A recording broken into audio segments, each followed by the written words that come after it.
د مرګ په سزا باندې 50 کلن کینت یوجین سمیت 2 منټه په زهرجن نایټروجن ګیس کې د ساه اخیستلو پس مړ شوی دی.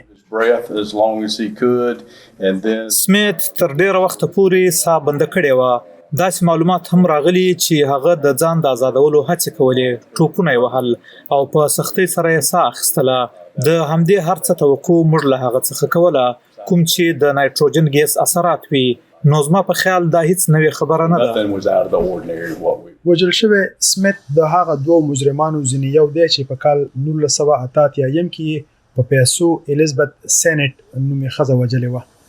It's kind of a bittersweet day. دا زموږ د پاره خوږه ورځ ده خو ترخه هم ده. موږ داسې نیو چې د خوشحالۍ نه به ټوپونه ووهو یا به د خوشحالۍ چغې وباسو، خو په دې خوشاله یو چې دا ورځ مو ولیدله. ښاغلي مایک زیاته کړه چې سمیت 33 کاله وړاندې کومه غلطه فیصله کړې وه، نن یې د هغې سزا وخوړله. دا د الاباما ریاست دویم هڅه وه چې سمیت ته د مرګ سزا ورکړي. په کال 2022 کې هم هغه ته د زهرو د ستنو وهلو نه لږ وخت وړاندې دغه فیصله ځنډولې شوې وه.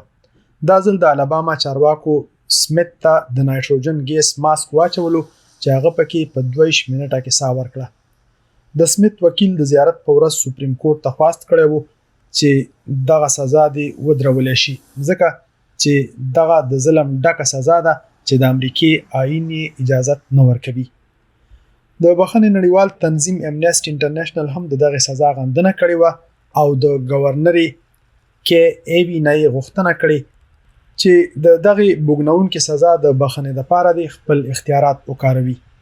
د ملګرو ملتونو د بشري حقوقو دفتر هم د الاباما ریاست په چارواکو غږ کړی چې د سمیت سزا دې ودروي.